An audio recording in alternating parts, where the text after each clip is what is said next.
Nos atiende Matías Cremonte, él es presidente de la Asociación de Abogados Laboralistas, la Asociación, perdón, Latinoamericana de Abogados Laboralistas. Matías, como siempre, muchas gracias por atender a Barricada TV. Contanos primero de qué se trata este fallo de la Cámara del Trabajo y por qué este capítulo laboral del DNU es inconstitucional. ¿Cómo estás? Buenas tardes. Bueno, un gusto, como siempre, compartir con ustedes este rato. Eh, lo que ocurrió fue que la Cámara Nacional de Apelaciones del Trabajo decretó la invalidez, la ineficacia absoluta de todo el título laboral, todo el capítulo laboral del DNU. Recordarán que ya había habido unas medidas cautelares, es decir, algunos jueces y la propia Cámara que había resuelto que mientras se discute esto en la propia justicia, el capítulo quedaba suspendido. Bueno, ahora lo que ocurrió es que lo declara definitivamente inválido, por lo menos mientras continúe con esta característica de haber sido implementada esta reforma laboral mediante un decreto de necesidad y urgencia, porque lo que en todos los casos cuestiona la justicia y ahora eh, es el caso también de la Cámara Nacional de Apelaciones del Trabajo, es la, la forma, de algún modo, ¿no? Es decir, el hecho de haber utilizado un decreto de necesidad y urgencia que solo está autorizado para casos muy excepcionales. La Constitución prohíbe al Poder Ejecutivo legislar y bueno, la justicia entonces entendió que no había ningún tipo de necesidad y urgencia y por ende no puede avanzar ninguna reforma laboral por esta vía, ¿no? Matías, te quiero preguntar, te quiero pedir en realidad que detalles un poco de qué se trataban o de qué se trata, mejor dicho, este capítulo laboral, de qué forma se afectaría la vida de los trabajadores y trabajadoras y teniendo en cuenta eso, ¿qué intereses pensás que hay detrás de esta reforma laboral que quiere implementar el gobierno de Javier Milei? Bueno, muchísimos, muchísimos, porque hubo casi una confesión, eh, sí, como diríamos, es de público conocimiento, que han participado abogados de empresas y grandes corporaciones y de la Unión Industrial Argentina en la elaboración de este capítulo del DNU. Así que los beneficiarios, indudablemente, son, o por lo menos los destinatarios de esta reforma, eran los, los empresarios. Eh, Muchas modificaciones tienen que ver con la relación individual del trabajo, es decir, aquellas que afectan directamente a cada una de las personas vinculadas a una relación laboral, desde disminuir la indemnización en caso de despido sin causa hasta prolongar el periodo de prueba de 3 a 8 meses, o por ejemplo eliminar la presunción de que hay una relación laboral por el solo hecho de que alguien preste servicios para otra persona. Entonces, cuando de algún modo se interpreta que hay un fraude laboral, por ejemplo, aquellos que enmascaran una relación laboral a través de un monotributo o cualquier otro tipo de vinculación,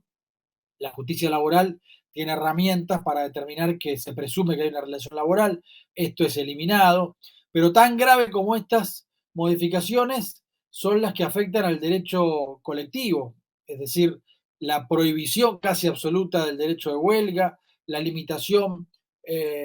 muy fuerte al derecho de realizar asambleas en los lugares de trabajo, la posibilidad de que los empleadores despidan con justa causa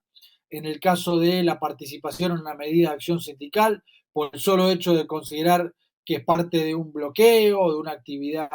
ilícita, en fin, la eliminación de las multas, de la indemnización agravada en casos de empleadores que no registran una relación laboral y por lo tanto ya no tiene ninguna consecuencia para un empleador que ilegalmente contrata a alguien sin dar cuenta de eso, sin registrarla, sin dar cuenta al Estado y sin pagar los aportes. Por tanto, seguramente lo que va a ocurrir es que crezca la informalidad laboral. Es decir, un montón de reformas, era una reforma muy profunda, por su magnitud casi comparable con aquella que hizo la dictadura militar en 1976. Desde entonces hasta ahora no ha habido una tan grande, tan profunda. Y bueno, creo que por eso también un, una reforma, esta reforma con esta característica, no solo va a ser cuestionada, como lo está haciendo ahora, por la forma, es decir, por haber sido hecha a través de un decreto de necesidad y urgencia, sino que finalmente, si luego toma otra forma, por ejemplo, una ley, o si el propio DNU es aprobado por el Congreso o ratificado por el Congreso Nacional, también va a ser cuestionada por todas estas reformas regresivas en cuanto al fondo, ¿no? Matías, te quiero preguntar, vos decías al principio de esta entrevista que la Cámara de Trabajo lo que hizo es invalidar el capítulo laboral del Mega DNU. Te quiero preguntar qué es lo que se puede esperar por parte de la Corte Suprema, teniendo en cuenta que el gobierno apeló el fallo. Bueno, en realidad la Corte Suprema aún debe decidir si va a tratar el tema, pero si lo trata, podría ser el caso, porque se trata efectivamente de uno de las materias por las cuales la Corte Suprema de Justicia de la Nación puede tratar abrir un caso, abrir un recurso, porque se trata justamente de la validez constitucional o no de este instrumento que es el decreto de necesidad y urgencia. Si nos guiamos por los antecedentes de la propia Corte Suprema de Justicia de la Nación, debiera ser ratificada esta sentencia, porque toda la doctrina, todos los precedentes del máximo tribunal argentino establecen que hay materias muy específicas, requisitos muy restrictivos, por los cuales un Poder Ejecutivo puede echar mano de este instrumento excepcional. Indudablemente no se dan, por lo menos, en lo que refiere al capítulo laboral. Entonces, si es por los propios precedentes de la Corte Suprema, la sentencia debiera ser ratificada y el decreto declarado inválido o ratificado, que se trata de una norma ineficaz y absolutamente inválida jurídicamente. Matías, recién detallabas muy claramente de qué forma afectaría la reforma laboral que está en el Mega DNU la vida de los trabajadores y las trabajadoras. No te quiero dejar de preguntar por la llamada ley ómnibus que se está tratando en este momento en la Cámara de Diputados. La pregunta sería si en este proyecto de ley existen reformas que afecten a los derechos de quienes trabajan. Sí, por supuesto, de manera menos contundente que en el DNU, pero para empezar, afecta muy concretamente al empleo público, a los empleados, a los trabajadores y trabajadoras del Estado, porque vulnera claramente lo que es el principio de estabilidad en el empleo que tienen los trabajadores del Estado, que está garantizado por la Constitución Nacional, pero por otro lado, declara como servicio esencial la educación. ¿Y esto qué significa? Que además de la reforma que se intenta por el DNU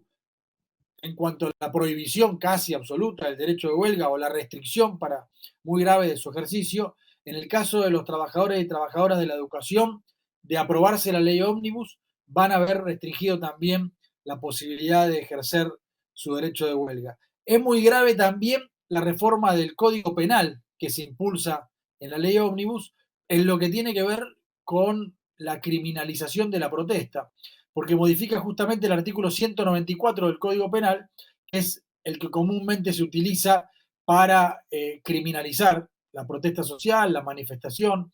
porque es el que pena la obstaculización de las vías de comunicación o del transporte público. Es un artículo del Código Penal que fue polémico desde su origen, porque fue instaurado por la dictadura de Onganía. Pero bueno, es el que siguen utilizando los gobiernos para criminalizar la protesta social y ahora se plantea ampliar las penas, es decir, que haya una pena de prisión efectiva y mayor a la que actualmente existe, pero además incluso penalizar a los organizadores con la idea clara de, digamos, no solo tal vez